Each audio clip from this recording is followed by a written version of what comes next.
Hey guys, it's Old Man G here, back again with an early video for Red Devil Studio.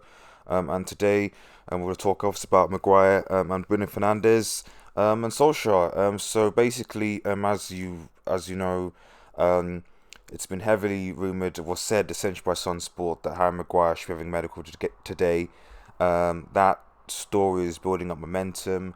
Of course, we'll give you further updates in the day if it obviously comes. If there's a live announcement of Harry Maguire, sorry, having a medical at Manchester United. But it's basically there is a lot of momentum around the fact that at least either today, tomorrow, or in the coming day, Harry Maguire should basically be confirmed as a Manchester United signing. And once again, just to reiterate, just like yesterday, a fee seems to be agreed in 60 million plus 20 million add-on seems to be what has been agreed with Manchester United and Leicester City, making Harry Maguire quite an expensive defender. But yes, if the Sun Sport as well as BBC and Sky are to be believed, I think they've carried it. Um, uh, Harry Maguire basically should be medical should basically be happening today, and should be officially signed. I would imagine if he's having his medical today, I would imagine that like there'll be official announcement of Harry Maguire probably by Wednesday, maybe Thursday. I anticipate that United are going to get quite a lot done this week. Well, hopefully they'll get a lot done this week. We've got probably about maybe 3 weeks left, most, to get our signings sorted. And it's clear that Ole Gunnar Solskjaer wanted more signings, and Harry Maguire clearly is one. It's interesting that if we do sign Harry Maguire, that is actually the third British player that we signed. Essentially, we signed Daniel James as British, um, we signed Amram Saka British, and we signed Harry Maguire who's also British. So is there again any truth in this sort of don't want to sign foreign players? I don't know. And then it's I know it's interesting, and if they perform next season, there's no issue, So, but obviously, I just think that we need to sort of be diverse and not necessarily just focus on English players, assuming, um, especially because English players come with this sort of English player tax, which I feel is what we paid, and I feel that certainly with Maguire and Wan-Bissaka, and we have certainly overpaid quite considerably. And my concern is that a lot of people say, "Oh well, Ole Gunnar Solskjaer was given £200 million. Oh, he spent a lot of money. Oh, it's like, well, it's not that he really spent a lot of money. Let's be honest. It's that they were taken for a that a lot of these Premier League teams were taking Manchester United for a ride, because they assumed, that United, given that United are one of the biggest in the world, that they'll pay for it. But I guess the question also comes up: what do you think about Harry Maguire as a centre back? Given that Van Dijk obviously went to Liverpool for 75 million, transformed their squad. What do you think that? Do you guys think that Harry Maguire is good? For that amount of money. Um, I don't know. I'm very much a sort of I don't know. I think it's if we look at just some sort of stats between Harry Maguire and Van Dijk, last season, approximately 6 clean sheets for Leicester, goals conceded 40 over the whole season, interceptions 37, blocks 18, tackles 31, tackles 117, clearances 152, headed clearances 77, area battles 188, which is good. Sounds like it's good in the air.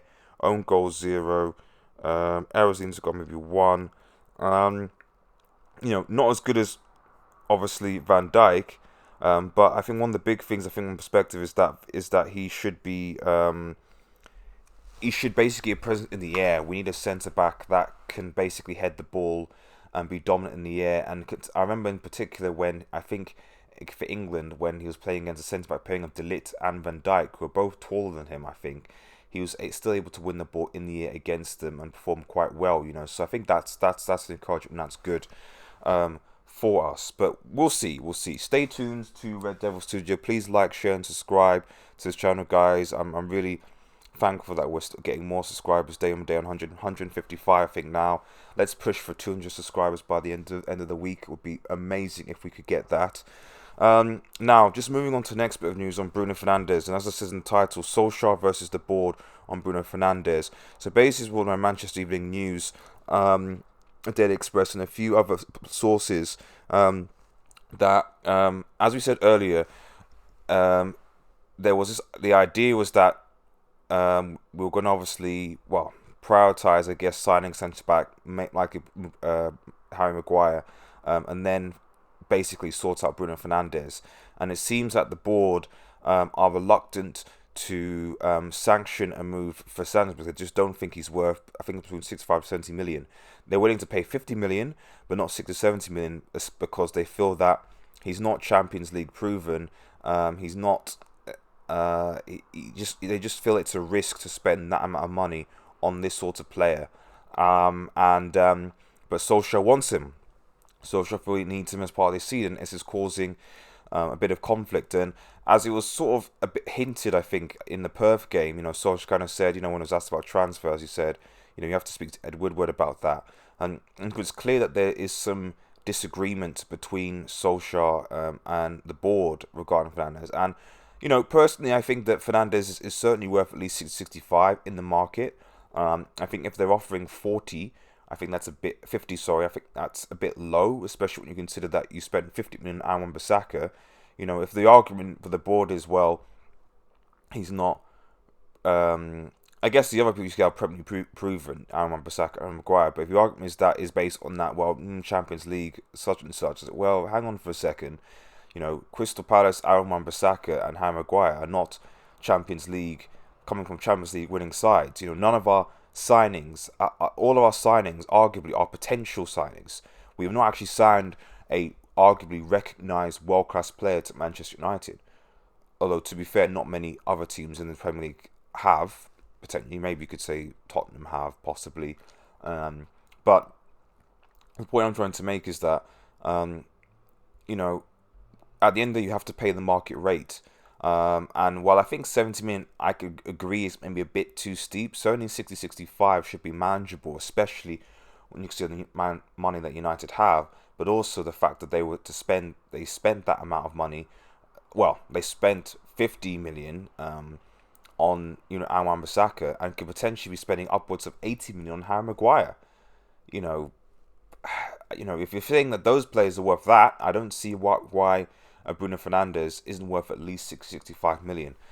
So clearly that's causing a bit of conflict. That stay tuned. Sorry, for more on Bruno Fernandes. I'm hoping that we get that deal done, or at least agreed, by the end of this week. And if that's the case, then essentially you have Daniel James, Harry Maguire, Bruno Fernandes, and Wan-Bissaka as potential signing. What do you think about that? Do you think that is good enough as a signing? I put a Twitter poll out to see whether you guys think that that's actually a good transfer window. Thanks for listening, guys. We'll probably talk this evening, unless obviously anything breaks. Well, we'll post a video sooner. But we'll probably talk a bit about Lukaku and Pogba this evening, just regarding their futures, because obviously if Lukaku and Pogba go, then that does create a bit of issues regarding who replaces Lukaku, who replaces Pogba, because Bruno Fernandes is not a Pogba replacement. If Pogba goes, we need to find someone else. If Lukaku goes, we probably need to find someone else, or potentially Greenwood steps up. I don't know. But yeah, that's certainly something to listen to or stay tuned for this evening. Thanks again for listening, guys. Once again, please like, share, and subscribe to Red Devil Studio. Follow us on Twitter at WeAreUnitedX. We've got so much planned in the coming weeks. Thank you so much for your continued support. Have a nice day, guys, and cheers.